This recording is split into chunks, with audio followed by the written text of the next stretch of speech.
देख रहे हैं जी राजस्थान और मैं हूं आपके साथ आशीष सिंह। बढ़ेंगे खबरों की ओर। विधानसभा के बजट सत्र का आज पहला दिन है। आज राज्यपाल कलराज मिश्र के अभिभाषण से बजट सत्र की शुरुआत होगी। वहीं मुख्यमंत्री अशोक गहलोत और विधानसभा अध्यक्ष सीपी जोशी सदन में राज्यपाल की अगवानी करेंगे। राज्यपाल के अभिभाषण में सरकार की उपलब्धियों का भी जिक्र किया जाएगा। इसके बाद आज सदन में शोकाव्यक्त भी किया जाएगा। तो आपको बता दें कि आज बजट सत्र का आज से शुरुआत हो रहा है और आज राज्यपाल कलराज मिश्र के अभिभाषण के बाद बजट सत्र की शुरुआत होगी। वहीं मुख्यमंत्री अशोक गहलोत और विधानसभा अध्यक्ष सीपी जोशी सदन में राज्यपाल की अगवानी करेंगे। आपको बता दें कि राज्यपाल के अभिभाषण में सरकार की उपलब्धियों का भी जिक्र किया जाएगा। ये कानून व्यवस्था की वानगी है। इसमें भगवान सुरक्षित नहीं है, न कोई संगठन सुरक्षित है, न कोई व्यक्ति सुरक्षित है।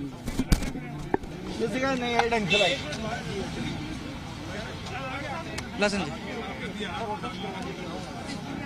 भरत बस करवा दियो जल्दी से।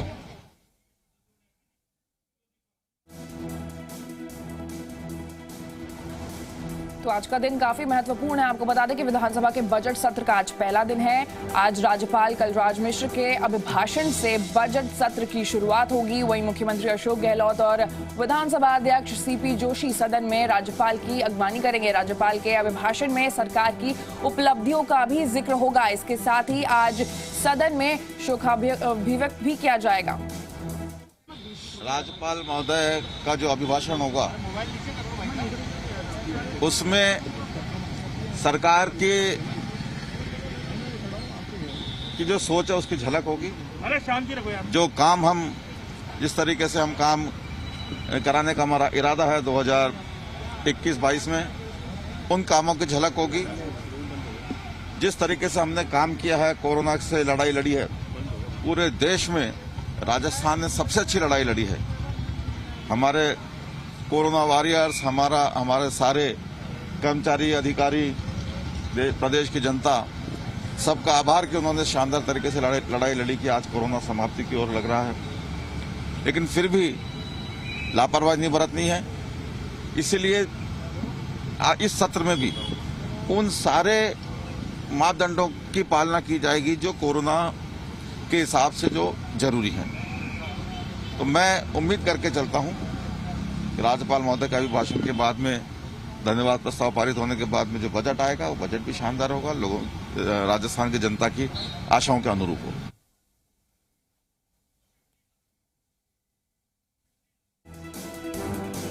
कम से कम इसकी ठीक से जांच करके दोषियों को कार्रवाई करें।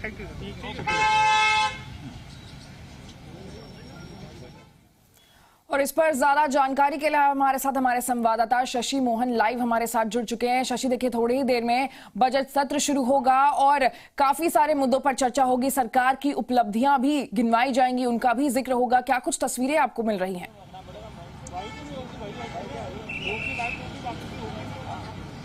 देखिए, अभी विधानसभा में विधायकों के आने का सिलसिला लगातार जारी है। बीजेपी के प्रदेश अध्यक्ष पहुंच चुके हैं, कांग्रेस के प्रदेश अध्यक्ष और शिक्षा मंत्री गोविंद सिंह डोटासरा पहुंच चुके हैं, दूसरे नेता भी पहुंच रहे हैं। सरकारी मुख्य सचेतक महेश जोशी को भी आपने सुना जी। लेकिन सदन में राज्यपाल का अभिभाषण आज का सबसे महत्वपूर्ण आकर्षण का केंद्र रहेगा। राज्यपाल के अभिभाषण से पहले उनकी अगवानी के लिए मुख्यमंत्री अशोक गहलोत और विधानसभा के अध्यक्ष डॉक्टर सीपी जोशी मौजूद रहेंगे। एक मुद्दा आज सदन में उठ सकता है। आरएसएस के जो लोग धन संग्रह के लिए निकले थे मंदिर के लिए, उनके ऊपर फायरिंग हुई है और इसको लेकर के सतीश पूनिया ने सवाल उठाए।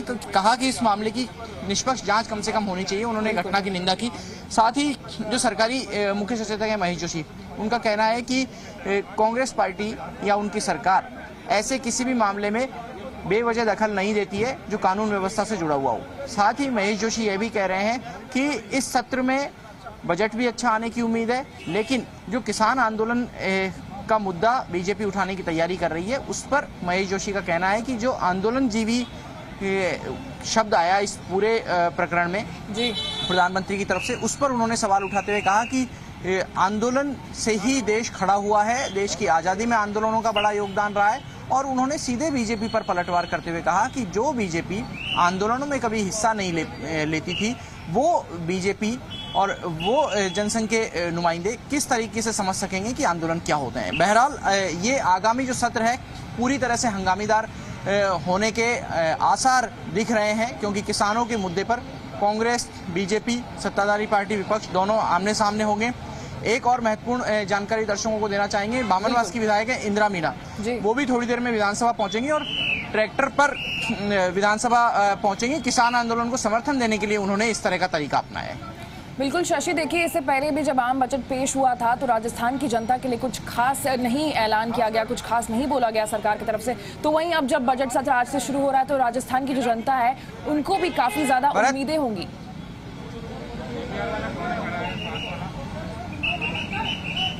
देखिए, राजस्थान की जनता को काफी उम्मीदें होंगी, लेकिन ये बलवीर सिंह लूथरा है, बिल्कुल करणपुर से विधायक हैं, और ये आईजीएनपी क्षेत्र के किसानों को फसल पकाओ तक पानी में गंगानगर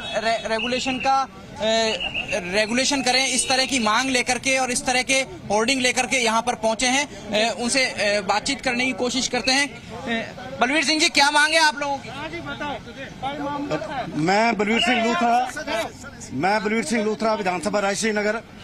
हमारे आईजीएनपी नहरों में 25 फरवरी के बाद पानी देना बंद कर देगी सरकार।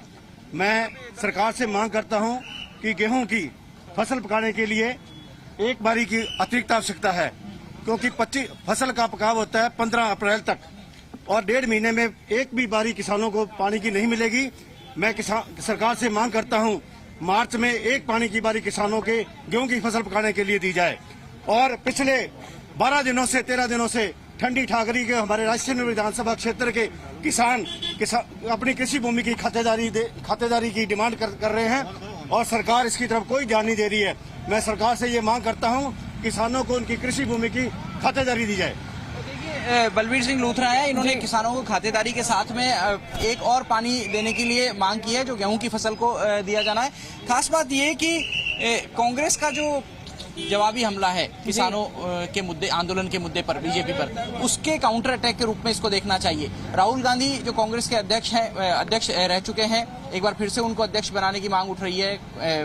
वो राजस्थान के दौरे पर आ रहे हैं 12 और 13 फरवरी को। उनकी नहरी क्षेत्र में सभाएं होंगी, हनुमानगढ़ जिले में, गंगानगर जिले में, और वहां से इस तरह की तस्वीर बीजेपी ने पेश की है। इसका मायना ये देखा जाना चाहिए कि बीजेपी भी वहां के नहरी क्षेत्र के किसानों के बीच ये मैसेज देने की कोशिश करेगी कि उनकी पार्टी के विधायक भी किसानों के मुद्दे उठा रहे हैं, और जब कांग्रेस पार्टी के नेता आते हैं तो क्या ये मुद्दे पूरे होते हैं। और जो बजट सत्र है उसमें आप देखिए कि किसानों की कर्जा माफी जैसे मुद्दे भी बीजेपी ने उठाने की तैयारी कर रखी है। आज राज्यपाल के अभिभाषण में इस बात पर खास नजर रहेगी कि पिछले सत्र में सरकार ने कृषि कानूनों को लेकर के जो 3 बिल पारित किए थे जी, वो हालांकि राज्यपाल की तरफ से आगे नहीं भेजे गए हैं, लेकिन क्या राज्यपाल के मुंह से उन विधेयकों के बारे में सरकार कुछ कहलवाती है? अगर सरकार कहलवाती है तो राज्यपाल किस स्थिति में उसको रखते हैं? और एक और महत्वपूर्ण पहलू, संविधान की प्रस्तावना।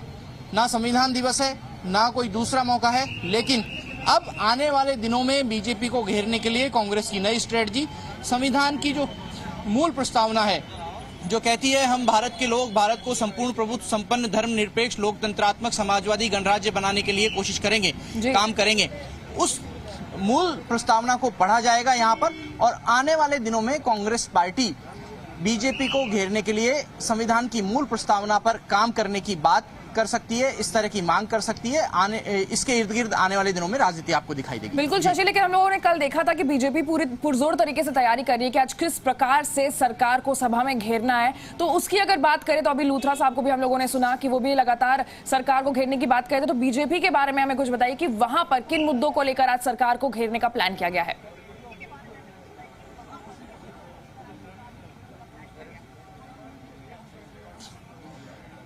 अपना सवाल दोहराएंगे? शशि, मैं कह रही हूं कि बीजेपी पुरजोर तरीके से कोशिश करेगी आज की सदन में किस तरीके से सरकार को घेरना है। कल एक विधायक दल की बैठक भी की गई थी जिसमें तमाम नामी चेहरे मौजूद थे। वहीं अभी लूथरा साहब का भी हम लोगों ने बयान सुना कि वो भी सरकार को घेरने के लिए तैयार थे। लेकिन मैं जानना चाहूंगी कि बीजेपी आज किन मुद्दों को उठाने वाली है सदन में? देखिए, आज संभवतः बीजेपी को बोलने का मौका नहीं मिलेगा, क्योंकि आज राज्यपाल के अभिभाषण का दिन होता है। उसके बाद विधानसभा की कार्यवाही स्थगित कर दी जाएगी, फिर शोकाभिव्यक्ति होगी। पिछले दिनों उत्तराखंड में जो हादसा हुआ, जो विधायक दुनिया छोड़ करके चले गए किरण माहेश्वरी, गजेंद्र सिंह शेखावत, ऐसे कई जनप्रतिनिधियों को श्रद्धांजलि दी जाएगी और उसके बाद सदन की कार्रवाई कुछ अधिसूचनाएं पटल पर रखने के बाद स्थगित कर दी जाएगी। हालांकि इस बीच संभव है नेता प्रतिपक्ष गुलाब चंद कटारिया कोटा में जो फायरिंग हुई है उसका मुद्दा उठाने की कोशिश करेंगे, क्योंकि लॉ एंड ऑर्डर बीजेपी का पसंदीदा विषय रहा है इस पूरे कार्यकाल में, सरकार के पूरे कार्यकाल में। ऐसी सूरत में नेता प्रतिपक्ष का आरएसएस से लगाव भी रहा है और वो उस विचारधारा से भी प्रभावित है। माना जा रहा है कि नेता प्रतिपक्ष की तरफ से ये मुद्दा उठाया जा सकता है जो कोटा में आरएसएस के कार्यकर्ताओं पर फायरिंग हुई है। बिल्कुल शशि, साथ ही साथ हम ये भी जानना चाहेंगे क्योंकि कोरोना काल चल रहा है तो सदन में क्या कुछ तमाम तैयारियां की गई है कोरोना के मद्देनजर, कैसे कैसे सिटिंग अरेंजमेंट होगा और कैसे कैसे तमाम चीजें रखी जाएंगी?